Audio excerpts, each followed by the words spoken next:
اللہم صلی علی محمد وعلی محمد وعجل فرجہم بسم اللہ الرحمن الرحیم تحفہ یا علی مدد۔ آج ہم آپ کو بتائیں گے کہ اصحاب امام حسین علیہ السلام کون تھے، کتنے تھے اور ان سب کا کن کن قبیلوں کے ساتھ تعلق تھا، اور چند کی یہاں پہ ہم شہادت کا ذکر کریں گے۔ شہدائے کربلا کی تعداد 72 تھی، لیکن اس میں اصحاب امام حسین علیہ السلام کی تعداد 54 تھی، جس میں 18 بنی ہاشم تھے۔ اصحاب امام حسین علیہ السلام بہت ہی خاص تھے۔ وہ ہم جیسے نہیں تھے کہ اپنے امام وقت کو بھول ہی جائیں۔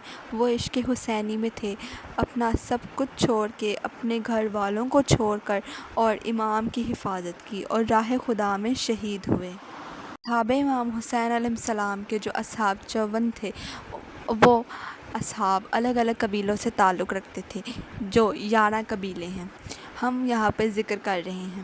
پہلا بنی اسد، دوسرا جہبی، تیسرا انصاری، چوتھا خثامی، پانچواں جعفری، چھٹا کلبی، ساتواں ازدی، آٹھواں عبدی، نوواں تمیمی، 10واں تغلبی، 11واں قبیلہ جہانی تھا۔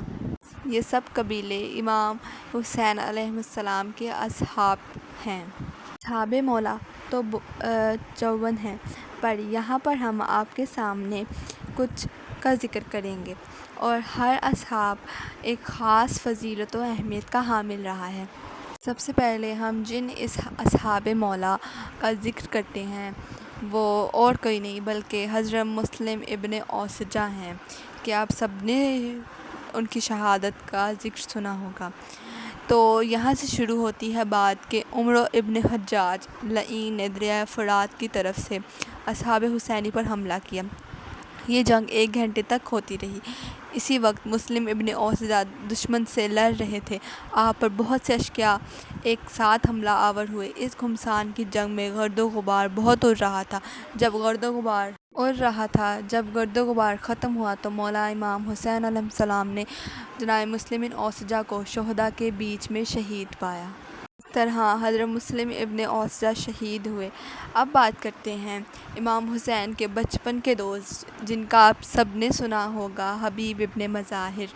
ان کو قتل کرنے والا مالون جو ہے، حصیر ابن نمیر، مالون نے جب یہ کہا حسین تم نماز پڑھ لو، یہ قبول نہیں ہوگی، اس پر حبیب ابن مظاہر ازدی نے مالون کو جواب دیا، اے بدبخت، تو کیا گمان کرتا ہے کہ آل رسول کی نماز قبول نہ ہوگی اور تیری نماز قبول ہوگی؟ جب یہ بات مالون نے سنی تو حبیب پر حملہ کیا، تو حبیب ابن مظاہر نے بھی جوابی وار کیا، جو اس کے گھوڑے کے چہرے پر لگی، اور جھک کر خود کو بچا لیا۔ بچاتے بچاتے مالون زمین پر گرا تو ساتھیوں نے حبیب کے چنگل سے چھڑا لیا۔ یوں گھمسان کی جنگ شروع ہوئی۔ حبیب ابن مظاہر اپنی پیری کے باوجود جوانوں کی طرح جنگ کر رہے تھے۔ آپ نے 62 یزیدی کوفیوں کو واصل جہنم کیا۔ جنگ کر ہی رہے تھے کہ اتنے میں بدیل ابن سریم مالون نے تلوار سے وار کیا، اور ایک مالون نے بنیرہ دے مارا، جس سے حبیب زمین پر گرے۔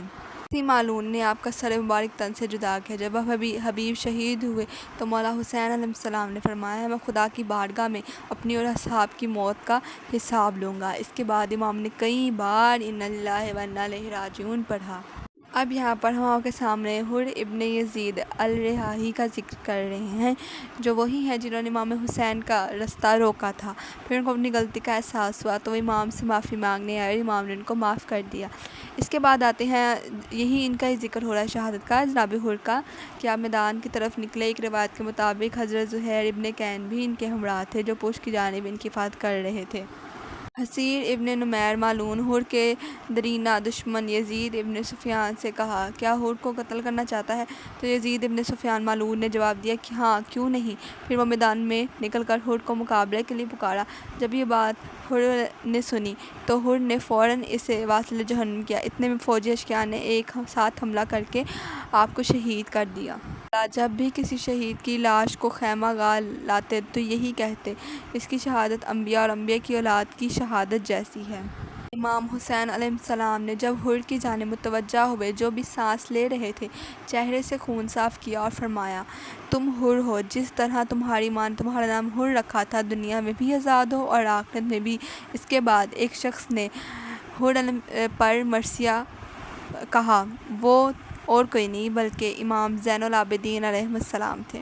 اللہم لعنا ان قتلۃ الحسین و اولاد الحسین و اصحاب الحسین۔